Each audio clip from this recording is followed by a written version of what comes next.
Hello everybody, my name is Luke Marr and this is Hot Mode, and today on Hot Mode we are going to be reacting to some reimagined Oscars looks from years ago, but imagined for the 2021 Oscars nominees. Now, I'm going to be working with Fiverr today because they have launched a fashion design store and are working with 10 different fashion designers on their platform who have reimagined some beautiful, stunning, iconic Oscars looks of yesteryear for this year's nominees. I'm actually very excited about this video because I like to see designers reimagine and restylize and reinterpret these iconic red carpet looks from all different periods, all different decades, all different stars as well, but give them a new spin for a new wearer and in a new context. So today's video is sponsored by Fiverr. Now, for those who are unfamiliar with Fiverr, Fiverr is the largest marketplace in digital services in the world. They are completely revolutionizing freelancer work as we know it by connecting businesses with professionals and freelancers offering digital services that can be found in under 5 minutes with 24-hour delivery, money-back guarantees, and not to mention unbeatable prices. Fiverr has launched a fashion design store that aggregates a bunch of different services like pattern making,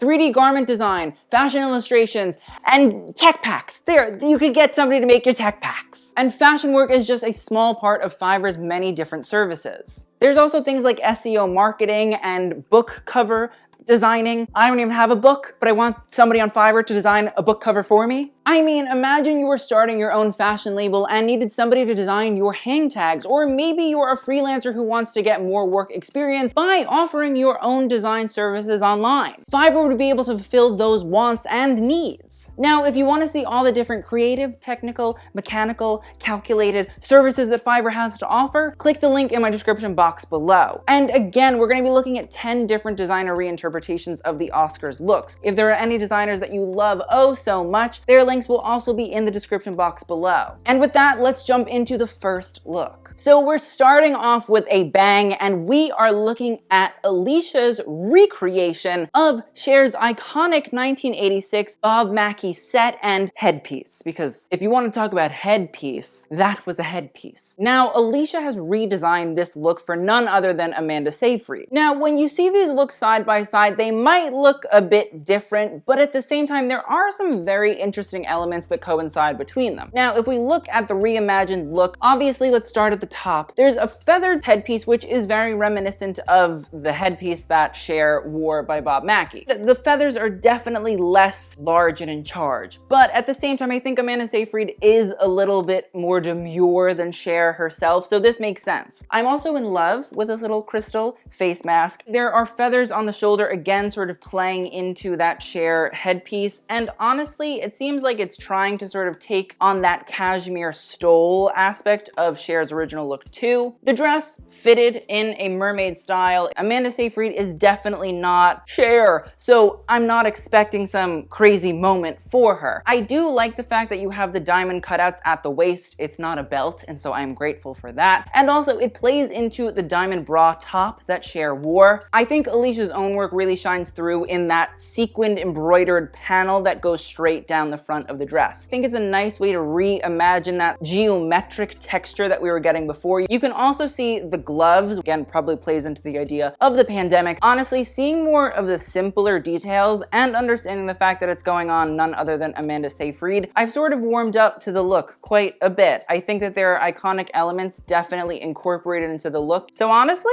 this has changed my mind. I like the details on it. Next up is a redesign of Barbra Streisand's 1969 Oscars look by Arnold Scaas for Yoon, which was designed by Dmitry Molokhodov. So the look obviously is very referential of the original Barbra Streisand Arnold Scaas style. So you have the little white collar. It looks like it's sort of silky, at least that's the way it's been drawn. And you do have the little bow here that sort of plays in as well. It's a great reference. It's a great nod back to that Barbra Streisand look. You have a sort of full black sleeve, and right here at the collarbone area, you have that sort of crystallization, which again, nice nod back to Barbra Streisand. I like the fact that you can actually see the real true elements of that initial style, but it's sort of brought in a much more, I would say, conservative and a much more sort of mature moment, but it's not like blah and boring. I love the way the crystals float and ombre up the sleeve. I'm not obsessed with the side sort of gathering here, going from one side to the other at the waist, because I just don't love a gather. It's usually very distracting. But I do have to say, I love the way that the crystals also ombre on the skirt right to the bottom of the hem. I think it's a good way to go about recreating that original Barbara look for a literal legend who, if she wins the Oscar, I mean, you know,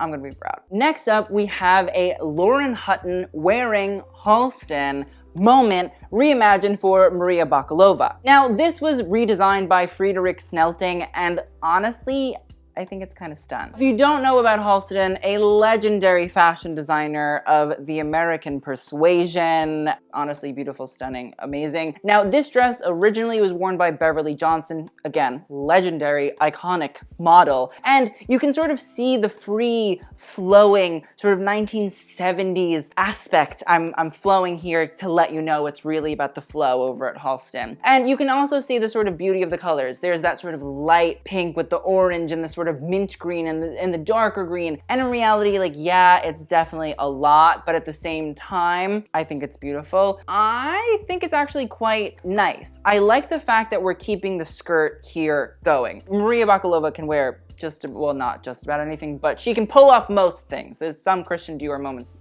she can't save. I love the fact that you have this beautiful skirt sort of fanning out right from the waist. I feel like it's a nice solid nod to the original dress. It's not taking away too much of it. Now, I will say the matching sleeves in that leg of mutton style is beautiful. I think it's a really, really fun way to go about recreating the sort of volume of the fur, but in that sort of gorgeous, stunning little chiffon moment. I also feel like there's a full glove going on here, which is definitely panoramic approved. I personally feel like everybody would feel very comfortable with that moment. I don't know how good chiffon is at keeping COVID and germs away, but listen, fashion, you gotta do it. Now, this sort of corset bustier moment, I am sort of interested in. I like the way that it sort of has a cutout at the front so you can see the skirt really flow out. I do like the way that the black sort of accentuates the hip area. Would I have chosen black? I don't know. I don't really understand it in that regard. I do think that when you look at these sort of bright pastel colors that are vibrant and so like 70s, I'm not totally getting where the black is coming in. But my real issue comes from the crystal bell. It's just, I don't find it needed. I don't find it appealing. I just don't think she's necessary. She could have stayed at home. If we could just take off the crystals, I honestly would like give this very much so a pass. I really truly do think that the sleeves are stunning. I like the skirt. I think it's a nice way to keep that original piece intact, but with the sleeves, you're sort of giving it a more opulent, sort of bigger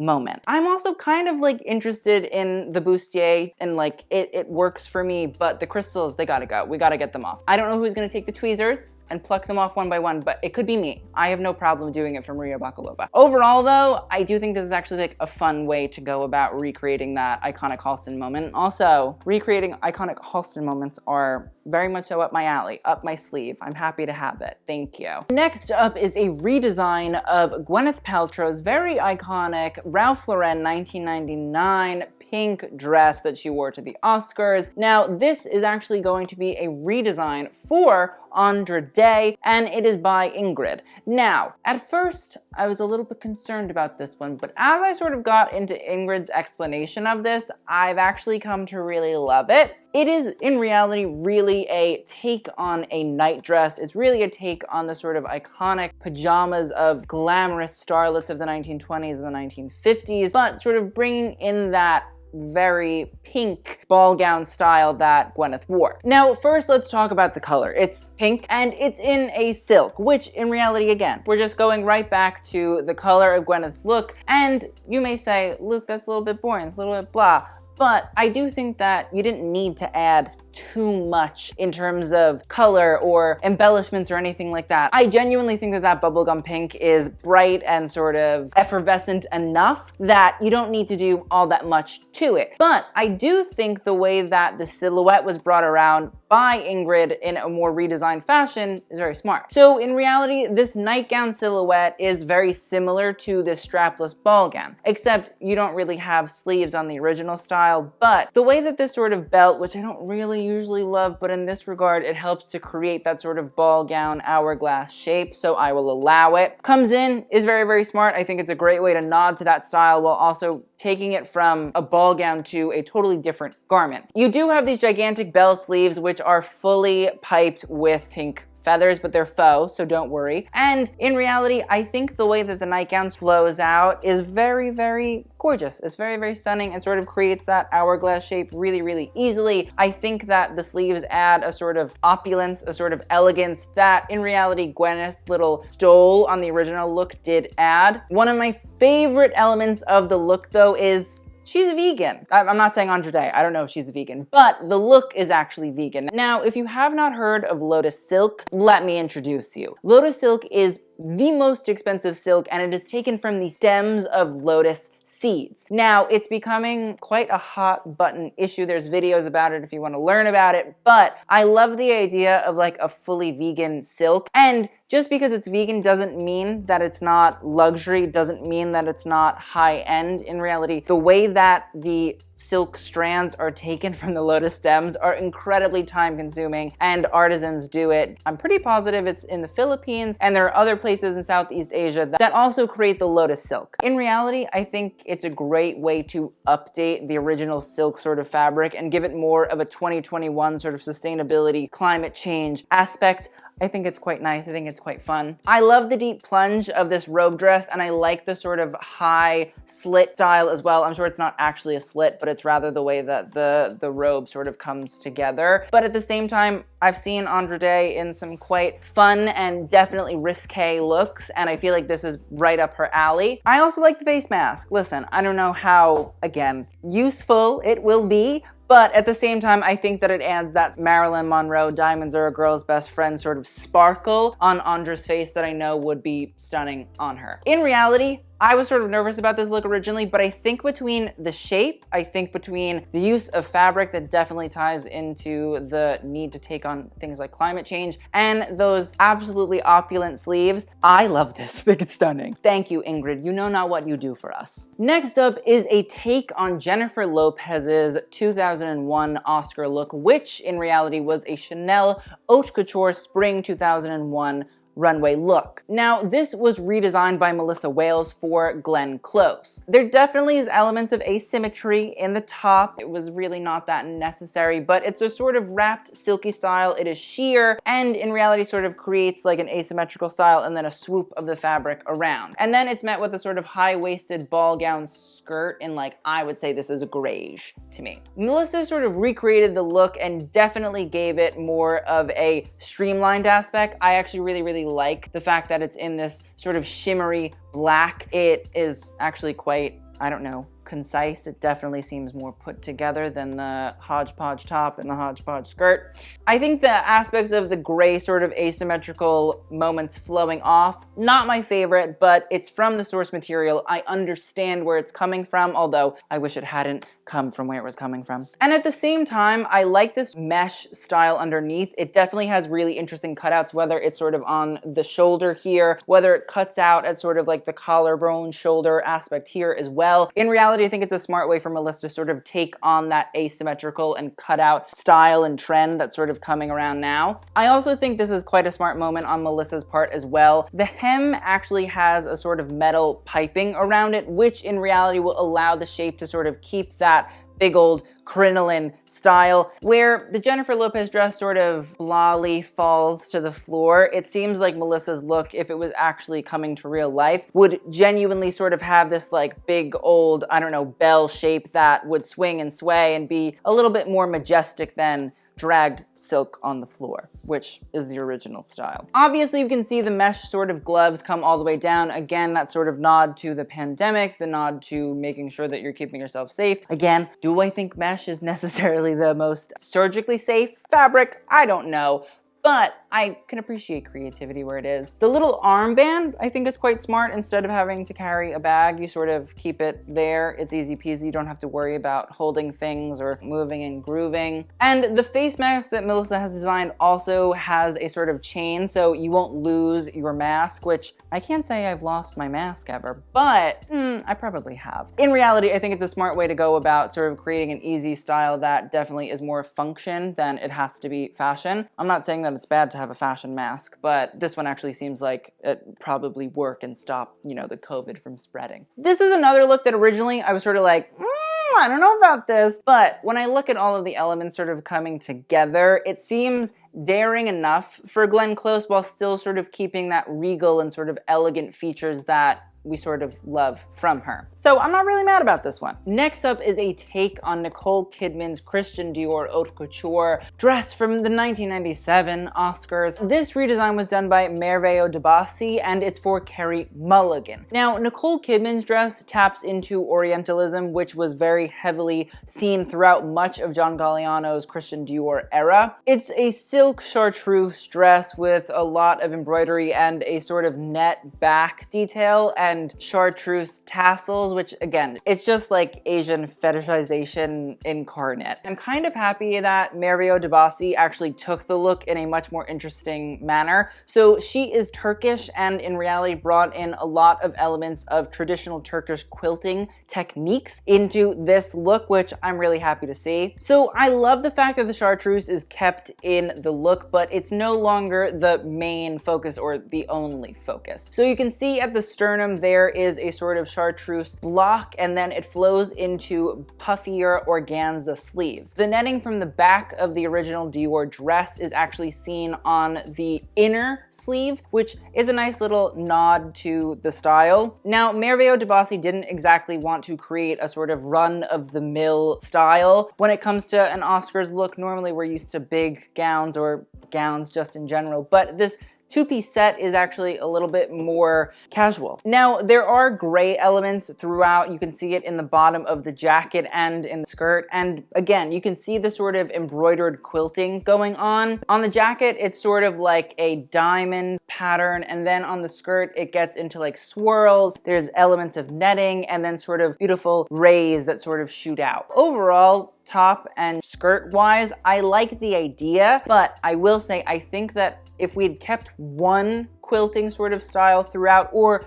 two, it probably would have worked better, but having one up top, another, and then another, and then another, and then another, it sort of feels like a lot. And already you have sort of puffy organza chartreuse colors jumping in against this sort of harsh gunmetal-y gray. I'm also not totally obsessed with the draped or gathered sort of element on the skirt. It's a little bit too flowy where the rest of the garment is quite stiff. And so I'd rather we duck with that stiffness because in reality, I understand bringing in that sort of silky gathered element to bring it back to the original silk sort of flowiness of the original gown. But if you're going full stiffness, I'll take it. I'm not mad about that. I'd rather have that in full effect. As for the boots, they are in chartreuse as well and are a full neoprene. And as you can see, the sort of embroideries from the dress, which again is really that sort of Orientalism, comes into the boots, which is kind of disappointing. I'd rather we had that sort of really beautiful Turkish sort of quilting aspect on the neoprene. I think it'd be really interesting to see it actually on the fabric and it would have helped it to sort of correlate back into the jacket and the skirt. Overall, the ideas are there and there are elements of this that I do really, really love, but I do think it's quite a lot. And so I would love if it was a little bit more edited. So next is a take on Sharon Stone's 1998 Oscars look, which originally was a Gap shirt and a Vera Wang purple skirt. The source material is rough. There's no cutting that a different way. It's just not great, in my opinion. The way that Nadia sort of reinterpreted this look for Vanessa Kirby, let's dig in. You do have this Gap shirt reimagined here in a shirt dress rather than a just shirt, which is nice. You do have a sort of puffed sleeve, which I think is a nice way to take that sort of rolled up, sort of messy sleeve that was on Sharon's original look into something a little bit more polished. Now, the dress sort of falls all the way down, and as you get lower and lower, you can see that the tie-dye elements of the purple sort of satin is definitely there. I think it's actually a nice way to sort of disperse this purple throughout the look. In reality, when you look at the original, you're sort of like, it's just cut right off with that little ugly satin skirt. So the fact that at least here it's sort of a little bit more equal, a little bit more interesting, there's actual technical design elements going in there. Now, I will say, I do think the way that she brought about the satin reference is not smart, but it's there. It's a satin corset that sort of cinches in this shirt dress. And listen, I don't wanna go too hard because, again, source material is hard. You do have to incorporate some sort of mixture of satin and a cotton button-down shirt element, and so it's just, I don't think it's ever gonna look terribly attractive, but I do think it's a smart way to sort of bring in trends that are happening right now. A lot of young people are sort of layering corsets and bustiers over shirts, whether they are button-downs or not, and so in that regard, I see where it's definitely coming from. I'm also sure that if I saw it in real life and I saw the boning, I'd be a lot more attracted to it as well. And you can definitely see in this corset bustier moment that there are sort of shimmers and shines of light, which again sort of will play off quite well. Listen, I don't fault Nadia all that much because, again, rough start, but I think that she's actually brought the style around in a way that is a lot more eloquent than the original style. I think that it's better to go for a full sort of cotton button-down shirt and to incorporate that satin in the smallest, less dense way as possible, and so I'm not really that mad about it, but it was a rough start. Next up, we are looking at this Halle Berry dress from the 2002 Oscars, which is an Elie Saab runway experience redesigned for Frances McDormand by Nasseran Hashemi. Now, the original look is a sheer top that is full of floral embroidery that perfectly covers the breast area and also sort of brings around shape to the waist and has a sort of asymmetrical skirt with matching satiny train that falls out from underneath. In reality, I actually love that look. It's really stunning. It's really, really beautiful. Now, I have to say, I also really like this reimagined look by Nasseran for Frances McDormand. Now, Frances McDormand is sort of out of the box, and I love that about her. So a slouchy velvet suit very much so makes a lot of sense to me. Now, Nasseran recreated this iconic look for Frances McDormand, and I think it works pretty perfectly. Frances is quite out of the box, I would say, and the fact that there is an oversized suit in that same satin makes a lot of sense. In reality, Nasseran really wanted to reference this sort of at-home styles that we've become quite used to,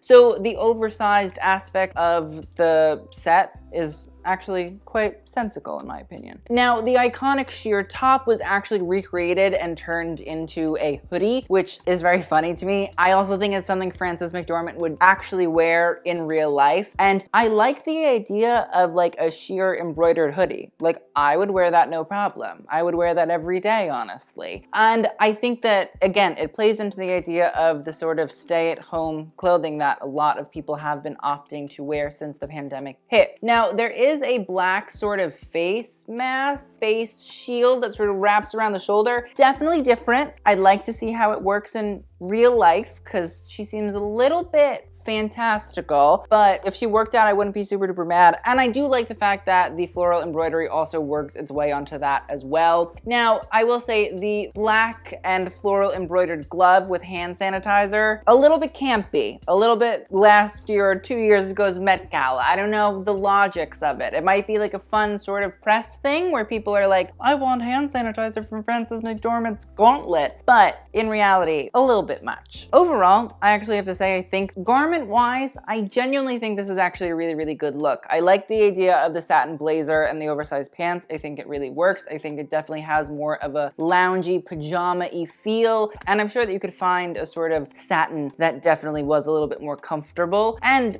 I also love the idea of turning that sheer embroidered top into a hoodie. I think it's really fun. I think it's really different. I think it plays again into the pandemic. I think this is a really strong look. Next up is a take on Celine Dion's very iconic 1999 Christian Dior haute couture backwards tuxedo suit for Olivia Colman by Rachel Estefania. Now, Celine's, again, iconic suit is pretty kooky. It's a white version of the opening look of the Christian Dior haute couture collection, and in reality, it definitely turned heads at the time. It's still very much so one of the craziest Oscars looks I think has ever graced that red carpet, and she deserves many a clap for doing it very well. For Olivia Colman, Rachel sort of reimagined this look in a bit more of a cottagecore style. So honestly, it's a nice reference to Olivia Colman's British heritage, and I also think it definitely taps into the trend that we sort of saw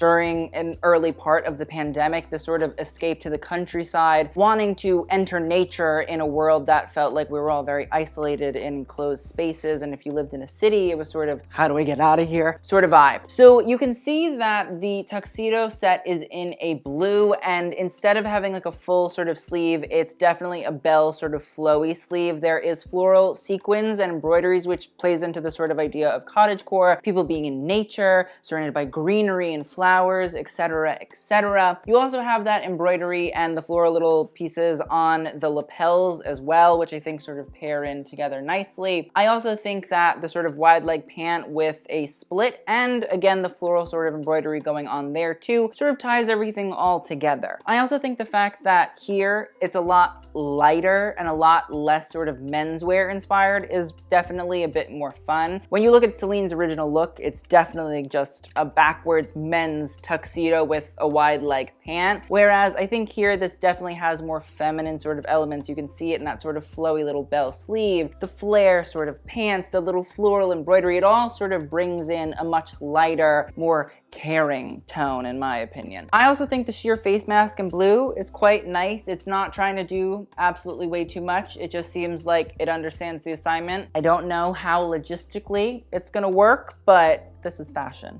Look it up. Overall, I genuinely think this is a pretty nice recreation. It definitely takes from the source material quite well, but definitely at the same time sort of turns it on its head, gives it a much lighter, sort of more airy, more sort of natural feeling. And I wouldn't be mad to see Olivia Colman in this. She's kind of kooky and kind of weird, and I feel like she would definitely sort of have no problem wearing the shit out of this. Now, the last look we're gonna be talking about is again, very iconic, very, very iconic. One of the most iconic looks that I think has ever graced a red carpet ever. And it's Björk's Marjan Pejoski 2001 white swan dress. That dress is ridiculous, it's redonkulous, it's so Björk, it just all makes sense. Roxana Besfindu actually reimagined the look in black for none other than Viola Davis. At first, I was a little bit concerned about this look, but when I looked up close, saw the details, I actually think it's really beautiful. I think it's kind of stunning, and I really like the references back to Ma Rainey, who Viola Davis plays in Ma Rainey's Black Bottom. So when you look at the dress, there is a black feathered swan, so you can see the sort of halter style, and you can see the little orange beak sort of peeking out. It seems a little bit more subtle than Björk's initial look, but I think something about the fact that you have the feathers on the side sort of gives it a little bit less room to breathe, I'll say. I'm not saying I absolutely hate the feathers on the side. I think in a weird way it almost like recreates a sort of swan's feathers somewhat, but it's definitely something you have to look up close at in order to get. Now, there are organza balloon sleeves that sort of come in here as well, which I think are quite sweet. I think it's a nice way to go against the grain of the sleeveless style of Björk. And then you sort of have these feathers jutting out at the waist and sort of create, again, an hourglass shape, which in reality is kind of hard to do with feathers. You know, feathers are sort of big, they're sort of voluminous, they can sort of create a circular shape. It's nice to actually see the feathers used as a way to frame the waist right in the middle. Now, as you go down, you can see that there is a black velvet skirt. And now when I first saw this, I said, why? Why not just do all feathers? Why not do something a little bit sleeker? Why not do like organza? But the nod to Ma Rainey's style is actually quite sweet. Now, in Ma Rainey's Black Bottom, she wears quite a lot of velvet, or she wears velvet, because I think she only wears 2 or 3 outfits in the whole movie. But I think the black velvet is a sweet nod to Ma Rainey and the sort of either crushed velvets or the sort of shaved velvets that we see throughout. And honestly, like, costume designer of that movie, chef's kiss. Absolutely loved it. Really enjoyed it. Thought it was stunning. And the fact that the black feathers sort of create a little bit more of a dramatic shape as you reach the bottom, sort of ombre out,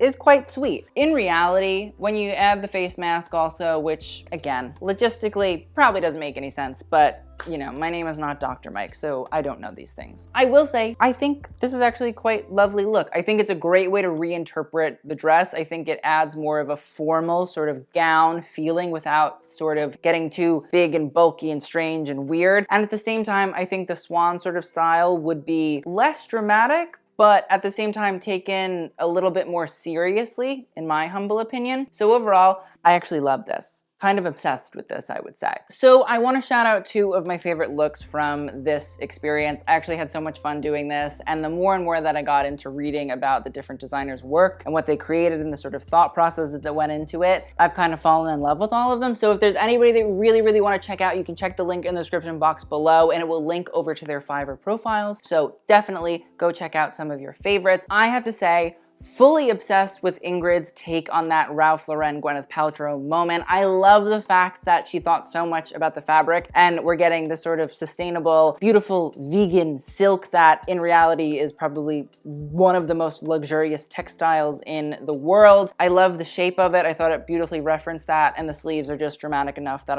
I'm obsessed. I'm also very obsessed with the Roxana look for Viola Davis, which was a take on that Björk Swan gown. At first, I was sort of like, but when I really did start to like look up close and personal and sort of see the really thought out, beautiful elements, which sort of then played into Viola Davis's Ma Rainey character, which I love. I think it's so important that celebrities sort of reference their characters that they're playing. I think it builds momentum for them, and so I was really happy to see it. And also, like, now I kind of need to see a black swan dress somewhere because it's very hot and definitely deserves a lot of love. Now, before we end the video, again, go check out Fiverr. They're super amazing. It's super cool to see all these different fashion designers working on there, but there are so many different kinds of fashion services that you could look into, and there's so many just not fashion services that honestly kind of overwhelm me, and I love it. So if you're looking to get any sort of freelance work done, definitely check out Fiverr and click the link in the description box below. I will see you guys on the next video, and TTYL.